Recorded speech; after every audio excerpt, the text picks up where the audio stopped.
When Democrat Deidre DeGier reported that she had about $8,500 left in the campaign bank, while Republican Governor Kim Reynolds had $4.8 million, that's made some Iowa Democrats pretty anxious about their chances at winning the governor's race this November. Now, the financial picture is not really all that much better for the Democrats when they look at another high-profile race, and there's concern with that as well. Now, whether it's the race against longtime Republican Senator Chuck Grassley, Governor Reynolds, or that big Republican legislative majority at the State House, the odds feel long for Democrats right now.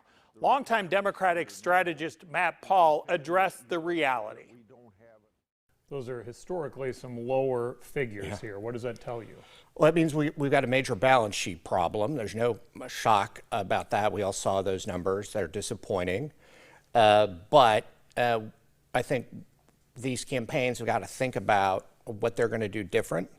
Iowans have yet to engage on this. So I don't know that I anticipate changes to other people getting in the race. I know the Chattering class has got themselves all wound up about this and who's going to get in, if additional people are going to get in. But if you only have really one running for governor, is that enough? Would it be better for the party if there were a competitive primary? Primaries always make candidates better. Just ask Senator Bruce Braley. They always make candidates get better, their message gets sharper.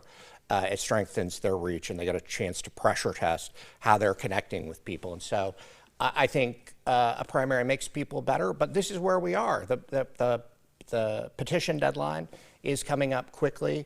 I'm not sure I see somebody getting in, and I don't think Deidre is surprised about that talk, considering the numbers she posted. She's got to make some changes to her campaign and think about that.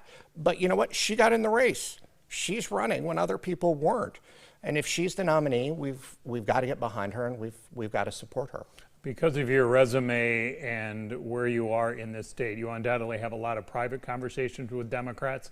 So how are they feeling as they look ahead to November? Are they coming to you saying, Matt, is there any way we can win here? I mean, are they giving up? How do you look at it? I think there's a lot of headwind. There's a lot of anxiety about the state of play here for Democrats. There's no question about it. The Republicans are in a very strong position here financially at this position, but a lot can change very quickly in this business.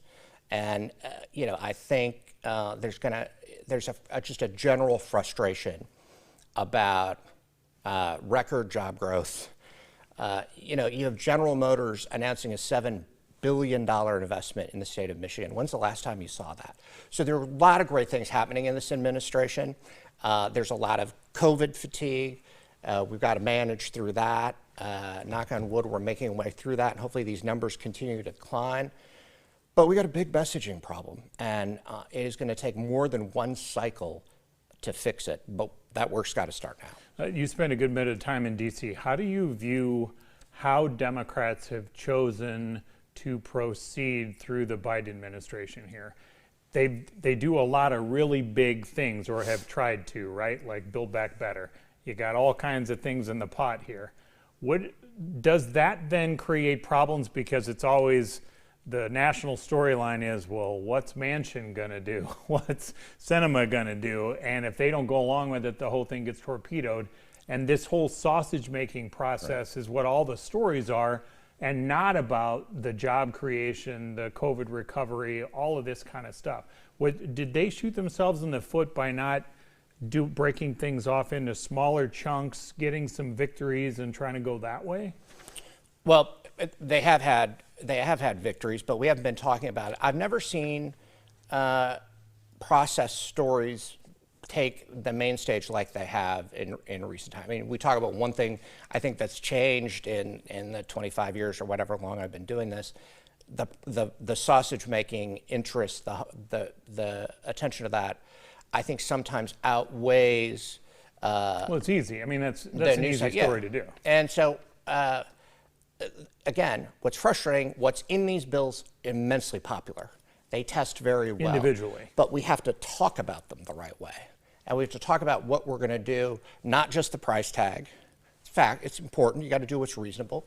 But look, I think the administration went big because we had big problems that we had overcome. And what we're fighting through the previous administration to get an orderly path forward on COVID, get kids back in school, support small business, get the economy moving again in those areas. We got to continue that work, and we got to talk about it. And I think the cabinet can play a big role in that with some former governors and some former mayors. If you think about Vilsack and Raimondo, Buttigieg, and Walsh at Labor, these are people that have been executives that are good messengers. So have them they be need the to be face out of there. this? They need to be out there talking about this. They were. I was in the National Governors meeting this weekend. Raimondo was there. Mitch From Landrieu, Rhode Island originally. former mayor of New Orleans, was there. Obviously, Secretary Buttigieg. I know Secretary Vilsack met with some of the governors. So taking this directly out there through the cabinet, I think is a really smart and effective way to get this message moving again. Would you put them out there on the road to do Yes. that in these states? Can't do it enough. And will that happen? I think so. I think so. Again, I think as some of this protocol clears on COVID and you have an ability to go out there and engage and show local communities in the district, and oh, by the way, have the local congressman or congresswoman there to talk about it is always helpful, and they'll continue to do that. How does this punch through when you drive through town, you see that gas prices are up substantially where they were before, inflation's the highest in 40 years. Those are kind of pocketbook things that the national media have picked up. Those stories are out there nonstop, and really consumers don't need reminders because they have daily reminders about this. So how do you overpower that? Well, I think you do what Secretary Vilsack's doing, which is talking about what he's doing to bring local processing in to deal with some of the market consolidation in meat processing, for example. Look, these are not quick fixes. These are big problems. They've built up over time, and they're not going to disappear overnight. But it's why you have to go back to a core, simple, strong message and get trusted validators and communicators out there engaging on it. Up next, should Iowa Democrats have a 99-county plan or a much more targeted strategy statewide for 2022? Part of the Insider's Quick Six, next.